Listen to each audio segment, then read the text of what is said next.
शेतकरी बांधवांनो, आता जेवढ्या काही व्हरायट्या नवीन नवीन येत आहेत तर त्याच्यामध्ये परत आपण म्हणजे जसं आता विद्यापीठानं त्यांचं जे काही संशोधन त्यांनी सांगितलं आहे तर त्याप्रमाणे आपण त्याचं जे आहे ते आपण शेतकऱ्यांना मार्गदर्शित करत असतो. पण ग्राउंड लेवलला ज्यावेळेस आपण पाहतो तर विद्यापीठांनी किंवा संशोधन केंद्रांनी दिलेलं जे काही ही आहे तर त्याच्यामध्ये आणि ग्राउंड लेवलला जे आहे ते काही ठिकाणी तफावत थोड्याफार प्रमाणामध्ये दिसते.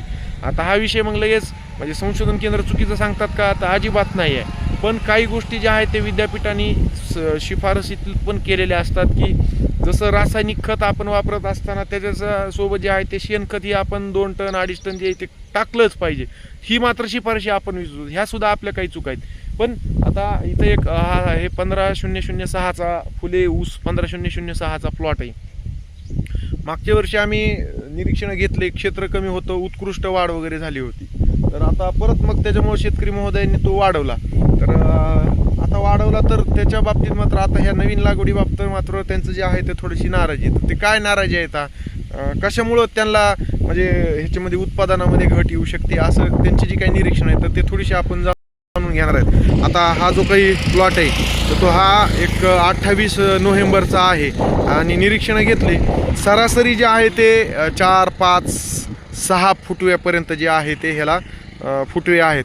आणि मागच्या एक म्हणजे जून महिन्यामध्ये बऱ्यापैकी हा थोडासा पांढरा पडलेला होता. म्हणजे हे जे काही वरचे हे आहेत पाण्याअभावी विहिरीचं पाणी कमी झालं होतं आणि त्या ठिकाणी जे आहे ते ह्याला थोडासा मार बसला होता.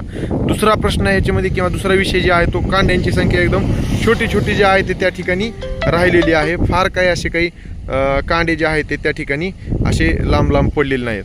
तर थोडंसं शेतकरी महोदयांशी त्यांचे अनुभव जाणून घेऊ. तर काय गायकवाडजी तुमचं काय निरीक्षण आहे तर म्हणजे ह्या ऊसाच्या जातीबद्दल आधीचे निरीक्षण आणि आता तुमचं थोडंसं फार निगेटिव्ह जरा हे वाटलं तर काय तुमचं काय निरीक्षण आहे सांगा. निगेटिव्ह म्हणजे खोडाळी, हां गवताळ वाढ हां जास्त प्रमाणात आहे. बरं, आता हे गवताळ वाढ जे आहे ते तुम्ही आणखीन एक मागे सांगितलं 15/012च्या बाबतीत काय त्यांनी केलं, काय प्रॉब्लेम आला त्यांना? त्याने तर गुरंढोरं सोडले मध्ये, बरं कारण जास्त प्रमाणात गवताळ वाढ होती. ओके 15/012 मध्ये 15/012. फुले ऊस 15/012 ओके.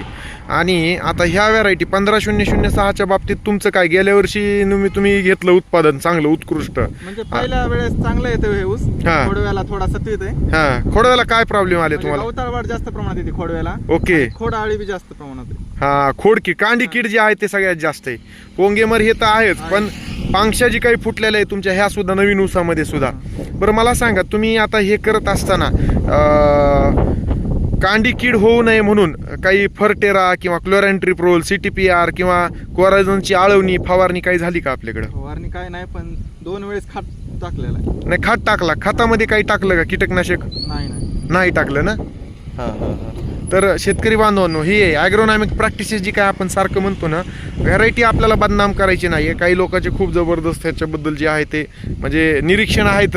आता परिस्थिती जशी बदलती, वातावरण जसं बदलतंय, हवामान जसं बदलतंय तसं जे आहे ते पिकावर सुद्धा त्याचा विपरीत परिणाम होतो. तर आता आमची जी काही इथं निरीक्षण आहे यावर्षी आवर्षणग्रस्त परिस्थिती तसं पाहता पाणी मुबलक होतं. म्हणजे ज्या ज्या भागामध्ये कॅनलचं हे आहे किंवा नदीपट्टा आहे तर तिथं पाणी बऱ्यापैकी होतं.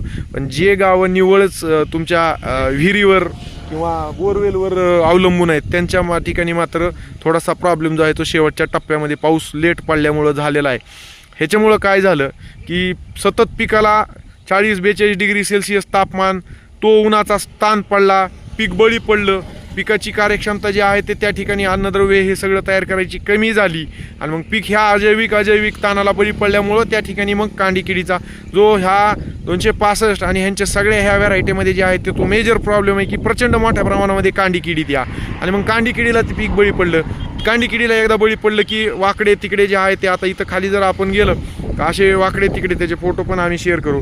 असे वाकडे तिकडे जे आहे ते कांडे त्या ठिकाणी झालेले आहे, बाक मारल्यासारखं बऱ्याच ठिकाणी झालेलं आहे आणि खालून जे आहे ते चांगल्या पांगशा जे आहे ते त्या ठिकाणी फुटल्यात आणि त्याच्यामुळे उत्पादनामध्ये जे आहे ते आपली घट होते. सोबतच कांडीची लांबी जी आहे तर ती त्या ठिकाणी कमी राहते. तर हे काही ड्रॉबॅक जे आहे ते ह्या 15/006 मध्ये आहेत. पण याच्यात एक आहे की लगेच आपण व्हरायटी बदनाम किंवा व्हरायटीला लगेच समजा सर एकाच अंगानं विचार करणं चुकीचं आहे. तर त्या ठिकाणी जे आहे ते आपण काही ॲग्रोनॉमिक प्रॅक्टिसेस असतात, शास्त्रज्ञ सांगत असतात, जसं आपले पाळेगाव संशोधन केंद्राची जी काही टीम आहे किंवा त्या ठिकाणी तुम्ही प्रतिबंधात्मक उपाययोजना त्या ठिकाणी करा, मग फर्टेरा म्हणजे क्लोराईन ट्रिप्रोल आपण खताच्या माध्यमातून वापरा. ह्या ज्या काही गोष्टी जर आपण केल्या तर निश्चित हे जी काही कीड आणि रोगाला बळी पडा. जसं आता तांबेरा यायला चालू झालेला आहे, त्याचे स्पॉट्स दिसायला चालू आहेत. एखादा प्रतिबंधात्मक स्प्रे जो आहे तो आपण ड्रोनच्या साहाय्यानं जरा, आणि इथं तर हे उंची फार जास्त नाही आहे त्याच्यामुळे आपण फवारणी सुद्धा आपल्या पंपानं करू शकतो. एखादी काठी उंच लावून त्याला टी टाईप नोजल बसवून मागच्या साईडला बांधून फवारायला आपण ते सुद्धा करू शकतो. तर काय ह्या गोष्टी काही आपण करणं गरजेचं आहे. 265चे जेवढे क्रॉस आहेत त्या ठिकाणी आपण ट्रायझोल ग्रुपमधलं एखादा आंतरप्रवाही बुरशीनाशक निश्चित मारणंच गरजेचं आहे.